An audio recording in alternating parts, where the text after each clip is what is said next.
Okay, guys, it's Sunday, which means you know what day it is. It's fab time. So today, we are going to start on Kong. Now, I'm gonna prop this up so you guys can see it a little bit better, I told you I had a lot of things in store for Kong. I needed to get it done. Reason being, obviously, you never want to have only one heat source when you go camping in the winter. I like to go camping when it's super cold, lots of snow. So that being said, you can't always depend on the battery system to be able to give you warmth. You can't always depend on maybe an electric blanket or, you know, whatever it may be. So I told you guys I wanted to add a diesel heater setup to Kong to go along with the electric heat source that I have now. So this right here is gonna be the first process. Stay tuned. Okay guys, this is the front of Kong. So what I'm envisioning is, I'm gonna remove this stuff right here. The reason being is, this sits on the lid for my front tongue box and air conditioning. Generally what I do is I take it off and move it to the side of camp. But I don't really like doing that because I've never felt like it was very efficient, and I just don't like doing things extra. So that being said, I've been wanting to build a basket slash a carrier for the generator. So what I'm gonna do is I'm gonna build a front supported extended rack up here that I can move this generator up to and then carry wood on both sides and then leave this center section open. I'll then take this fuel tank and move it to the top up here. And then what I'll do is I'll end up installing the diesel heater in this section that's open when this is all gone. The reason why I want to do that is a couple reasons. I want it centrally located where the same AC is. I sleep with my head on this side of the trailer versus the other end. And so I don't want to be facing the other end and blowing, you know, up this way. I want it to, with my head at this end, blow down across me kind of like the AC does. So what I'm going to start with is I'm going to run 2 vertical straps going from this side up to the top, that side up to the top. They'll be bolted here and bolted here, and I'm going to run one in the middle. What that'll do is that'll be able to give me an exo frame to build this rack out onto. So I'll use those to support the cross member that supports the basket. And then I'll have 2, we'll call them semi-vertical legs that'll go from the front of the basket to the legs themselves.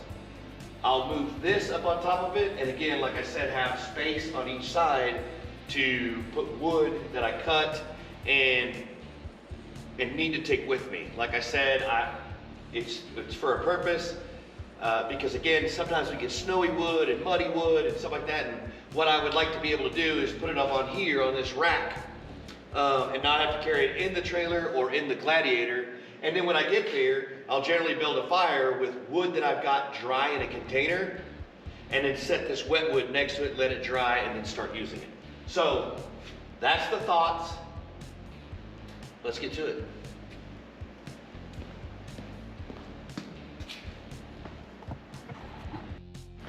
Okay, here it is, guys. And if you have a 5x8 dimension Kong, this is gonna be the dimensions that'll work for you. This is something I'll keep, so if it's something later that you guys wanna build upon or be able to use as a template, fine. Let me know in the comments below and I'll sure send it to you. Also, if you're watching, make sure you like this video and go and subscribe. It really helps the channel out a lot, and I'm trying to do a lot more for you guys in 2022. That being said, the more help I get from you guys, the easier it is with work and stuff. So anyway, like I said, I'll have 2 vertical straps, and the illustration doesn't show it, but I'm gonna put one here as well, right up the middle. And so what I'll end up being able to do is I'll be able to put a parallel bar across here and attach it to all 3 straps. That way the weight is distributed across these 3 bars. Now they will all go all the way through. They will be bolted from outside to inside and sealed. That way these 3 separate straps and supports will be able to hold the weight of the entire basket. I'm not gonna put an incredible amount of wood up there, but when I'm building something for Kong, I consider the fact of the trails that I go down. And a lot of it's not to be able to compensate for weight. A lot of it's to compensate for the hard jolting and moving that the trailer's taking like this going down the trail. And you guys have seen the video, and if you haven't, go check it out, where I added the Fox shocks to the trailer. The reason why I did that is to decrease some of the jolting forces that the trailer takes. I don't think right now, or even before, that the timbered suspension was something sufficient enough to handle that type of abuse. So I felt like I upgraded it with the 2.0 Fox shocks, and it really has made a difference on the ride. I will also tell you that I've experienced far less trailer bounce going down trails because of it. Anyway, moving on. So my theory is, once I get this stuff built, I will make a box here in the middle. And it'll be a simple platform box. It'll have, you know, probably 1.5 by 1.5 inch angle iron, 3/16 angle iron is the frame. And then I'll take some simple diamond plate and drill some holes through it so it'll drain. But that's what we'll do with it. We'll actually use that to support the generator and then put the wood in, but then also at the same time let it drain. That being said, from this basket up here, what I'll do is I'll run legs from here to the front of it to support the weight of it. Therefore, there should be no rigidity issues. That being said, I'm gonna speed it up and get rolling. Here's all my measurements. Most of this stuff I'm gonna try to make from the metal that I always have available from old projects. I don't throw any metal away unless it's just too small to use. Everything that I have, I use so I can salvage it and hope to use it again. So therefore, I'm gonna build this entire project with metal I've got in a basket. Now you'll say you don't have that to start off with, but the more you start working on metal projects, the more you'll start having extras. And I just throw them in barrels and keep it. Food for thought, guys. Stay tuned.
Okay guys, so this is the plate that I'm gonna use for a lot of it, right? So, what I'm gonna do is I'm gonna use this to make my vertical straps, and I'm also gonna make it the same thing that I'll use for the center of the basket. And what I'm gonna do is I'm gonna measure this out. I'm gonna cut the plate for the base that'll go in the actual rack itself. And this is what I was telling you, I'll pre-drill some holes, therefore it will drain. Now I will sand, prime, and paint the heck out of it, but I do want it to be able to drain pretty significantly and efficiently if it does hold water or snow. We don't want to start any kind of rust, and there's no reason in holding water up there. But I'm actually gonna make 90% of it out of this. So what I'm gonna do is, this is the length of the basket. The basket's gonna be about 46 inches.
Guys, this is what I'm talking about. So I'm gonna use these little guys right now. It's a small screw. Like I said, it's a quarter. I'm just gonna use it to hold these on temporarily, and I'll show you what I'm gonna do.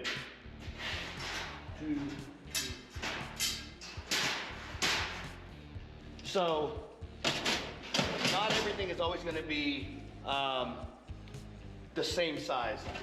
These two are a little wider. That one, because of the rack I built for the Max Tracks, it needed to be a little bit thinner to slide down the edge. So just make sure you're putting the right stuff in the right places before you put them on. That way you don't have to do it a second time.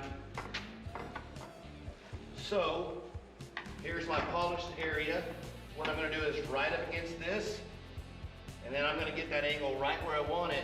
Then I'm gonna go ahead and sink the first one, and then everything else will follow flow. So it's there.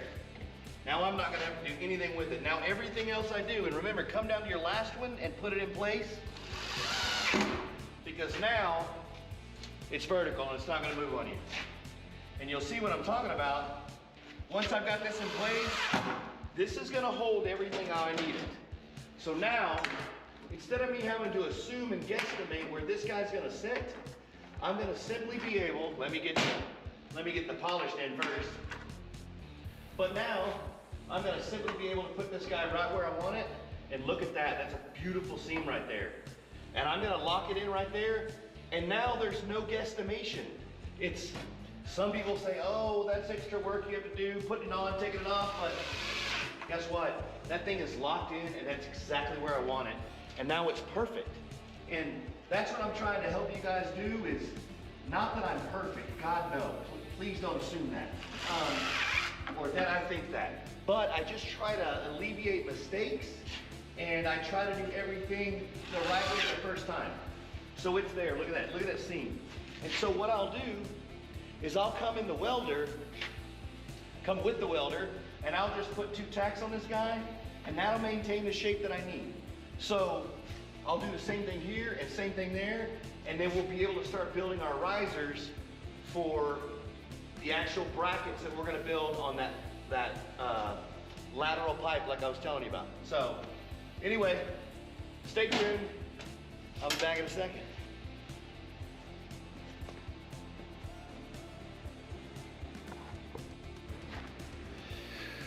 Okay guys, I think you guys can see now what's going on. Now you see the 3 vertical straps. And so where you see these button head screws, I'll actually use probably, I don't know, 1/2-inch bolts, and I'll go ahead and drill all the way through, use fender washers and bolt this actually to the actual component walls of this trailer. That's why I wanted to do 3, because I feel like you could distribute the weight better in that fashion. I didn't want to add a whole lot of weight. I think that with this metal bolted in and then the rest of it welded as a combination, I think it'll be more than sufficient. So just so you know, kind of what I'm gonna do is from here, I'm gonna build probably little brackets like this that are kind of in this shape. And what they'll do is they will create a flat edge where I can raise this lateral bar to about something like this high. So that lateral bar will, for the rack, back of the rack, will come right across here, and it'll be welded into each one of these, like I said, step brackets. They'll kind of be built like this and welded in. And then once they're welded in, once I make the basket over on the shop bench, I'll be able to come over here and actually weld it onto that back pole. From there, I think my thought is to probably run a couple verticals. So when I say verticals, what I'm thinking is coming down along this box right here.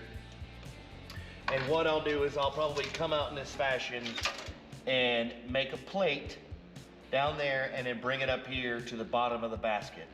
That way, it's out of the way of this box. You can still open a box, and the front of it's supported. That way, all that weight doesn't want to lean down. Now, obviously, when I do put the generator up here, I'll situate it all the way to the back so that most of the weight is supported by the back 3 plate, the black 3 verticals, and then this lateral bar that comes across. But you still want to support your load in more than just one way. So again, the back of the rack will be attached to this lateral bar, and then I'll have 2 verticals coming up to the front of the basket in some fashion next to this box. But anyway, that's about all I got time for today, guys. I need to get going and get a few things done. But stay tuned, stick around, and you'll get to see the next part as I move forward. Oh, and thanks for watching. Remember to like, comment, and share this bad boy. Let's keep it going, and please remember to subscribe. It totally helps me out. We're real close to being at 1,000, guys. Once I hit 1,000, I hit the big pool, and maybe we can start sharing some of this stuff with everybody else. So anyway, thanks for watching, and stay tuned for part 2.